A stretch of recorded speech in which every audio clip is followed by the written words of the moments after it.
이건 마태복음 1장 18절에서 그 25절까지 예수 그리스도의 탄생하는 그 사건 이야기예요. 성탄절 대림절이 되면 아기 예수가 주인공이죠. 그리고 그 조연이 마리아, 그리고 동방박사, 무슨 뭐 목자. 그런데 전 이번 성탄절을 기다리면서 한 분 한 분을 이렇게 만나기로 했어요. 그래서 첫 번째 오늘 이렇게 만난 분이 요셉이에요. 제가 나이가 들수록 옛날에 느꼈던 만났던 요셉이 아니라 올해 만나는 요셉은 정말 가슴 절절하고, 함께 요셉이를 만나면 진한 막걸리 마시면서 정말 어깨동무하고 오래오래 물어주고 싶은 형제. 요셉이가 이를 만났을 때 나보다 어렸어.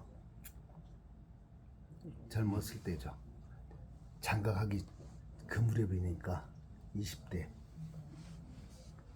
그런데 약혼을 했는데 잉태한 것이 드러났어. 어떻게 드러났는지는 모르겠어. 근데 약혼을 했으니까 자주 만났겠죠. 데이트도 했을 것이고 스타벅스도 갔겠죠. 스타벅스도 가고 뭐 대화도 했겠고. 잉태한 것을 그 누구보다 먼저 요셉이 알았어요.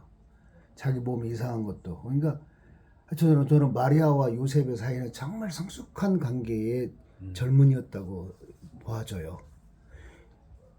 그냥 뚝 만났는데 약혼했는데 임신, 이게 아니라 충분히 서로 대화도 하고 이런 얘기를 가장 첫 번째 요셉이 알았으라고 짐작이 가요. 그게 진짜 데이트죠. 결혼하기 전에 데이트. 그래서 이 모든 이것 때문에 어떤 위험을 감수하고라도 마리아는 얘기를 했을 것이고, 그 상황을 이렇게 보여지는 거야. 얼마나 요셉이 충격받았을까. 근데 요셉이 그때 이렇게 해요. 이미 약혼했기 때문에 남편이라거나 써 있어요. 마리아의 남편 요셉은 법대로 사는 사람이었어요. 법대로 사는 사람이라고, 우리 한국 요즘에 나라는 한국이 그런 법이 아니라 유대 전통 구약의, 그러니까 모세의 법대로 사는 사람이죠. 그 당시에 법대로 사는 거죠. 그 당시의 법은 그 당시에 최고의 수준 높은 거였죠. 그게 뭐 정치로 가면은 바리새인이고, 그게 이제 문화적으로 가면 사두개인이고, 신비주의로 가면은 사두개파가 SNF파가 되는 거죠. 근데 그런 곳에 빠지지 않는, 그러면서 그 법대로 사는 아주 경건한 청년이었다는 거죠. 젊은이. 그래서 법대로 사는 사람이어서 마리아의 일을 세상에 드러낼 생각이 없었으므로 남모르게 파혼하기로 마음먹었다. 이 짧은 문장. 법대로 하면 누가 어떻게 될까요? 마리아가 죽어요. 돌 맞아 죽는가. 그런데 그 법보다 더 넓은 다른 것을 선택을 해요. 요셉의 마음대로 하기로 해요. 요셉의 마음대로 그를 파혼하기로 해요. 그 법은 파혼할 필요가 없어.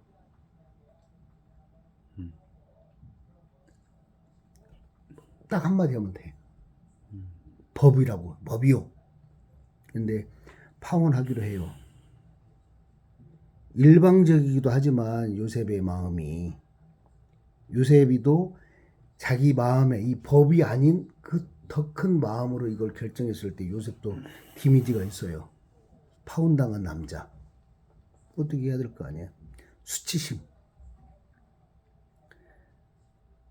누군가를, 사람을 단죄하고 사람을 정죄하고 어떤 보편적 법에 의해서 세상을 사는 것이 어려운 게 아니라는 걸 하는 법대로 하는 것이 어쩌면 최소한으로 쉬운 거예요.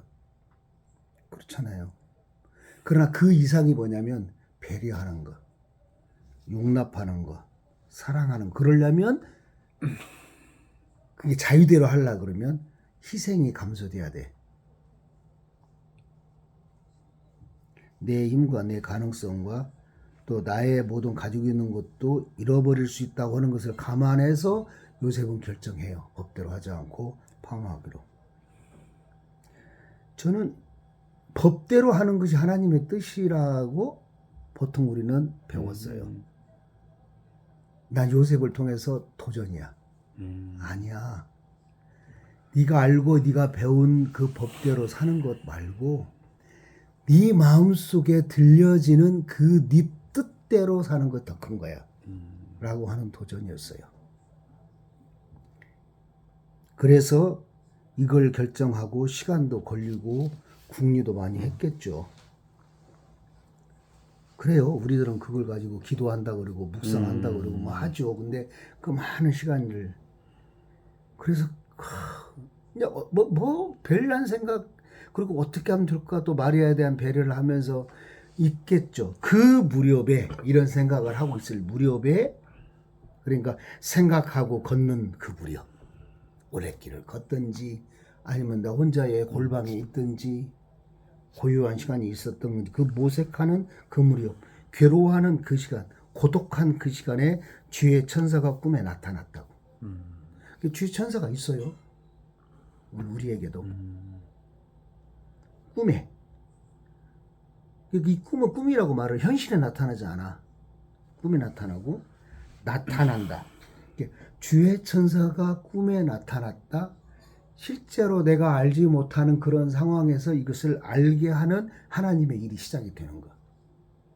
이 무렵에 내가 고뇌하고 정말 무릎 꿇은 이 시간에 그러니까 어떤 일이 될 대로 돼. 나는 아무것도 못해 라고 할 때 하나님이 나타나지 않고 나는 이런 작업 이런 시간을 이게 나 하나님의 젊은 준비된 사람들의 태도가 아닌가. 그래서 이제 꿈이라고 하는 무의식 세계 속에서 나타나죠. 그래서 이 꿈은 이 꿈으로 의식과 현실을 이루어지죠. 사실 어떤 사람은 그것을 이제 이현주 목사님은 꿈 이야기를 쓰고 우리 수바님도 쓰는데 저는 그 꿈 이야기를 꿈의 이야기로 아니라 저는 그 꿈이 그분들은 분명히 꿈을 깬 분들이야. 그래서 적었고 꿈이 깼을 때 그것이 현실이 되죠. 그 꿈 깨라 그러잖아요. 정말 꿈은 깨야 되는 거죠. 계속 꿈만 꾼다면 그 사람은 죽은 거죠. 꿈속에서 하는 거죠. 이 꿈속에 나타나요. 이제 후에. 그런데 그 꿈에 나타난 이야기가 그래요. 요셉아, 요셉이를 불러요. 뭐라고 부르냐면 다윗의 자손 요셉아라고 불러요. 한번 묻는 거야. 천사가 나타나서 그대에게 나타나서 그대를 부른다면 뭐라고 부를까? 나에게 나타나서 지금 이 시간에 지금 일이 여러 가지 있는 가지고 내가 기도하고 정말 깊은 이 고독과 기다림 속에 있을 때 나를 주께서 뭐라고 부를까?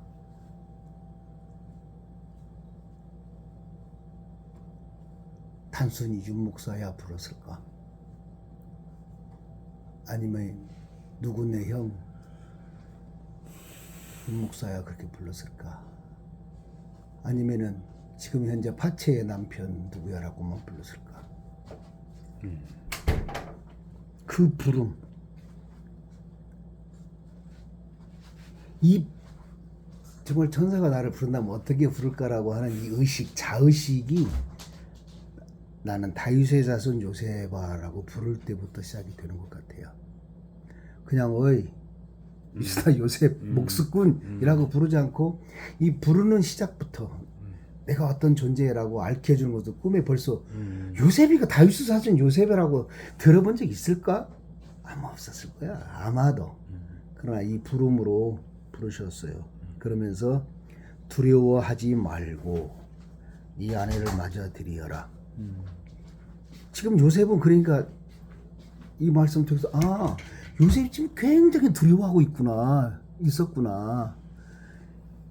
법대로 마리아를 처리하지 않고 자기 뜻대로 자기 마음대로 파혼하려고 하는 이 요셉의 고민 속에 두려움이 정말 있었다.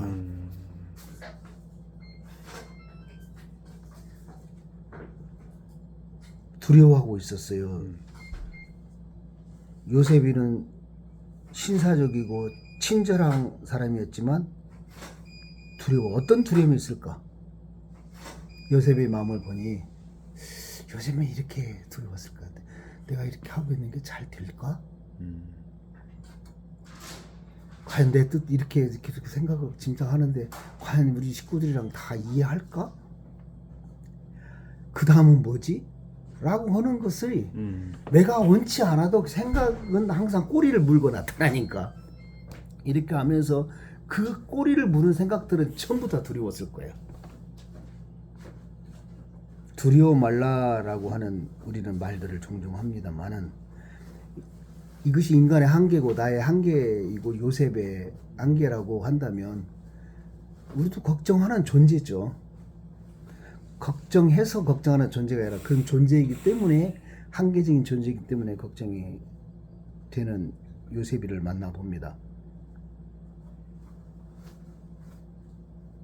그래서 두려워 말라 이 말은 네가 지금 하고 있는 결심과 결단을 했다면 그 다음은 네가 미리 한계 짓지 마. 예단한다는 말 있죠. 미리 결단한다는 거예요. 미리 자른다는 거예요. 러시아 속담에 이런 말이 있어요. 스토라즈 메리트 아즈나즈 아트레짓 100번 재서 한 번 자르라. 쉽게 자르지 마라. 이거죠. 그 다음에 되어질 일은 내가 할 일이 아니죠. 내 방식이 아니죠. 우리는 항상 생각을 해요. 항상 더 낫게 사랑하고 싶고, 더 좋은 조직을 갖고 싶고, 더 좋은 작전을 행하고 싶고, 그래서 더 좋은 결과, 승리를 얻고 싶은 게 우리의 습성이죠. 근데 하나님께서 요셉에게 나타난 작전과 계획과 그리고 그 미래는 없어. 두려워하지 않는 거예요. 두려워하지 말고 오히려 다른 파격적인 제안을 해요. 마리아를 아내로 맞아들이어라. 해결해야 될 문제 처리해버리면 간단해버리는 문제, 그리고 옆으로 이렇게 배척해버리면 나하고 인간관계에서 아주 편한 사람. 아니 안 보면 그만이야. 내가 의의를 끊어버리면 그만인 그 사람을 뭘로 맞아들이라? 아내로 맞아들이라는 거야. 이 사람들이 생각은 아내는요, 우리가 한국 생각은 너와 나 그 남이라 아내를 맞아들이면 그 사람하고 하나가 되는 거야. 쉽게 말해서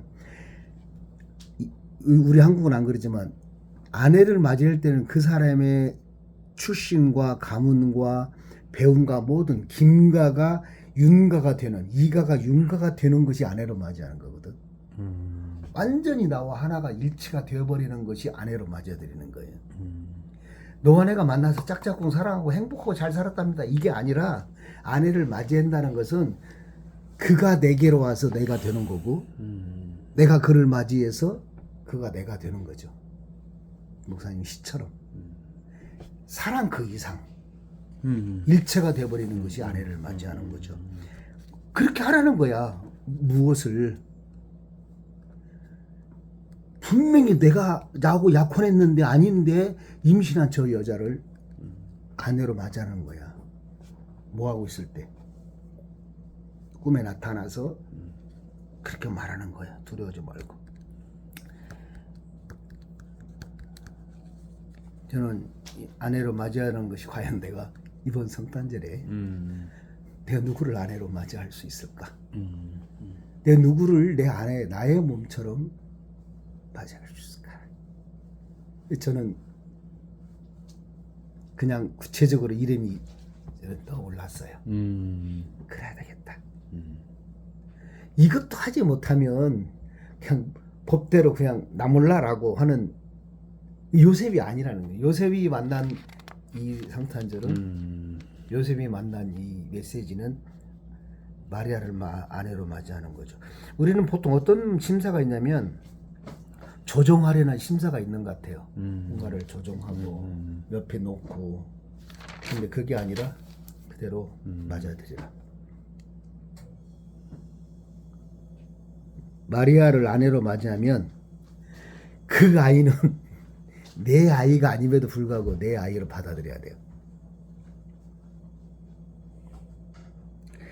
마리아의 불륜이면 그 불륜이 누구의 불륜이냐면 나의 불륜으로 내가 인정하고 그렇게 드러나야 돼요.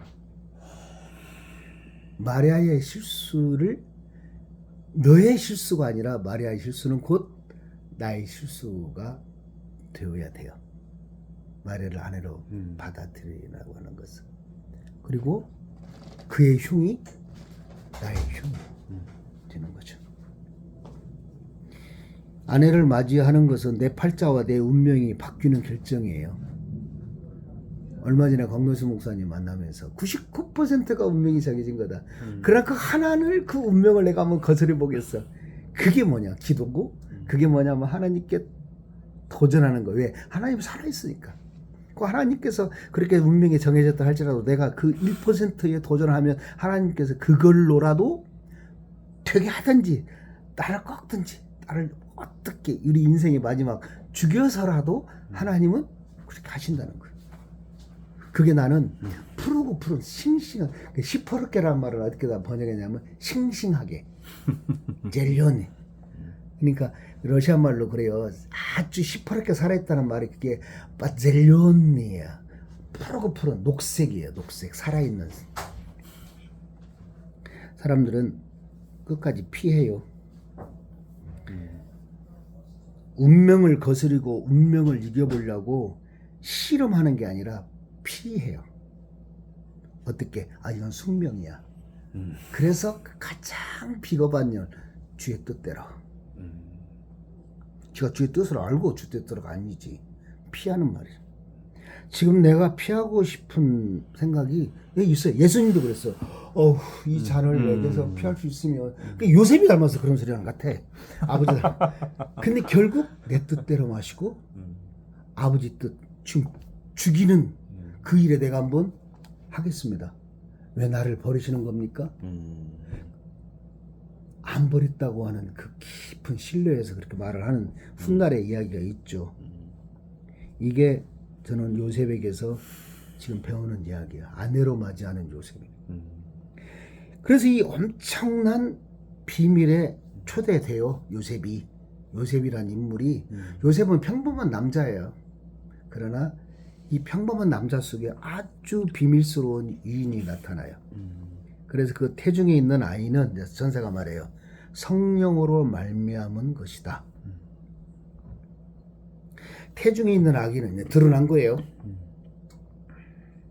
남녀간에 사랑하고는 드러나지 않아요. 뱀이 바위 위를 지나가듯이 흔적이 없어. 그런데 아기를 베버리면 드러나 버려요. 이것이 실수건 사랑이건 운명이건 뭐건 드러나 버린 거거든. 그런데 이 드러난 것이 뭐다? 성령으로 말미암은 것이다. 성령, 우리가 성령을 굉장한데 하나님의 기운으로 말미암은 것이다. 번역 핀유기니까. 그리고 하나님의 기운으로, 하나님의 의지로, 하나님의 존재로. 마리아에게 일어난 일은, 그리고 요셉이 만난 이 일은 성령으로 말미암아 하나님으로부터 온 것. 그래서 모든 이 지금에 이뤄진 것은 하나님으로 말미암을 유. 한번 말미암을 유. 그렇다면 하나님으로 말미암았다면 결론도 하나님으로 되겠죠. 하나님으로 말미암았으면 그 마지막에 나타난 것도 하나님이 되겠죠. 하나님으로 말미암아 생긴 고통이 있다면 그 고통이 지난 기쁨도 하나님으로부터 온 것이겠지. 하나님으로부터 말미암아서 헤어지게 된 거라면 또 다른 만남이 있고 하나님으로 말미암아 되어진 일이라면 이렇게.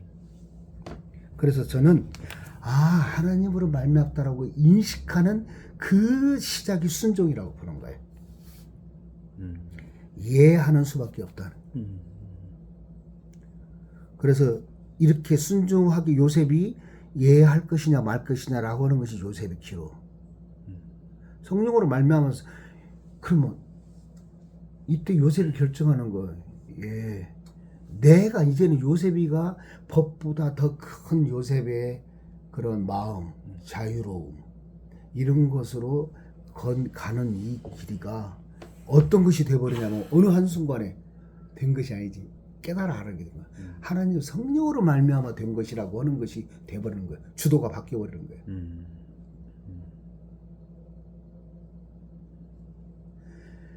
정혼한 여자와 나의 관계인 줄 알았어 처음에. 그 가문과 우리 가문의 일인 줄 알았어. 지금까지 전통적으로 지켜야 될 법과 내 자유와 싸움인 줄 알았어. 그런데 이것이 하나님으로 말미암았다. 성령으로 말미암아 된 일이라는 거야. 그러면서 이제는 걱정과 두려움을 그치고 그 사람을 데려와서 하나가 되게 하는 거야. 그러면서 그때 이제 말을 해줘요. 성령께서 다음 아들을 낳을 터이니 그 이름을 예수라 하라. 그는 자기 신의 백성을 죄에서 구원할 것이라. 예수란 이름은 자신의 백성을, 자기의 백성을 죄에서 구원할 자대.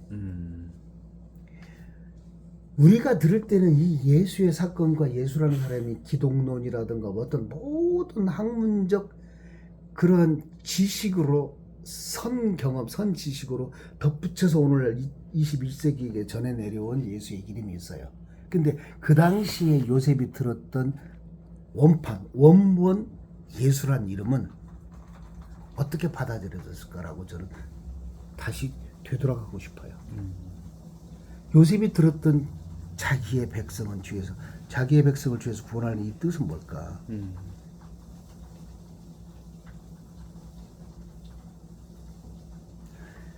자신의 백성이 러시아 말로 스보인 나로드.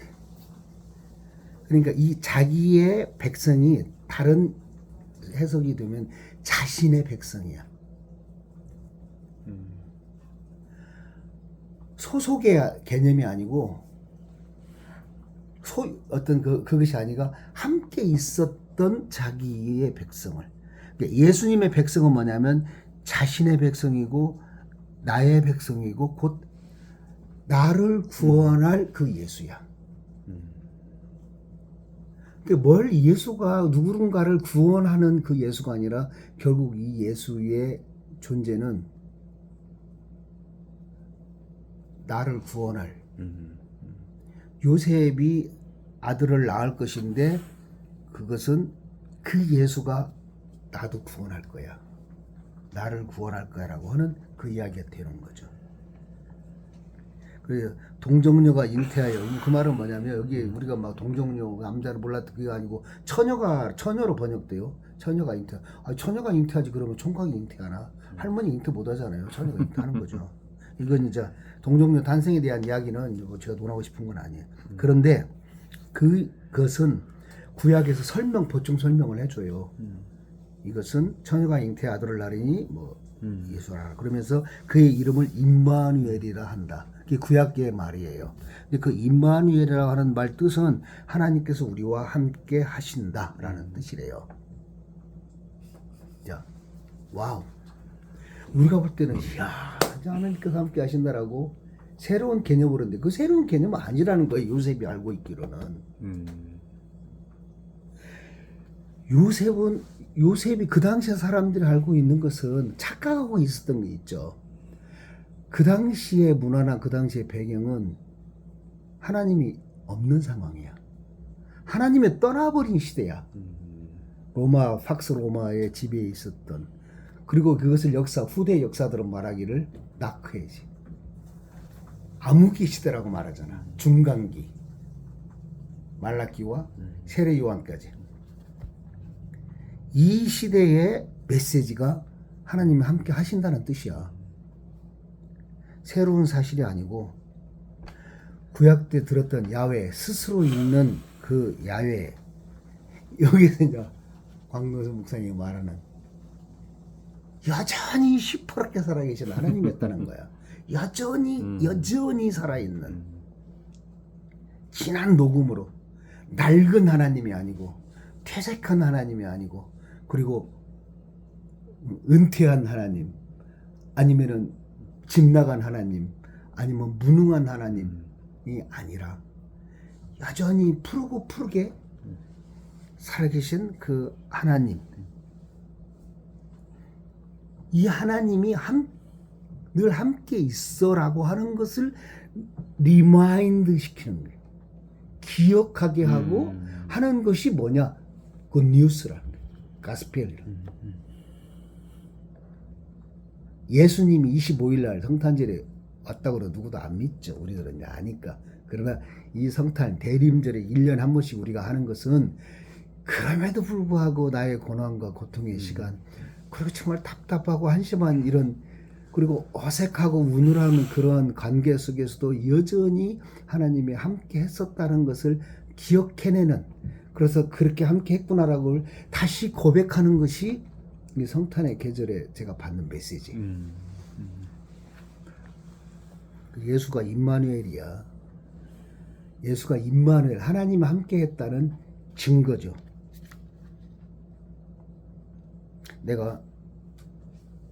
글쎄, 제가 하나님을 몰랐던 적, 잃어버린 적은 없었던 것 같아요.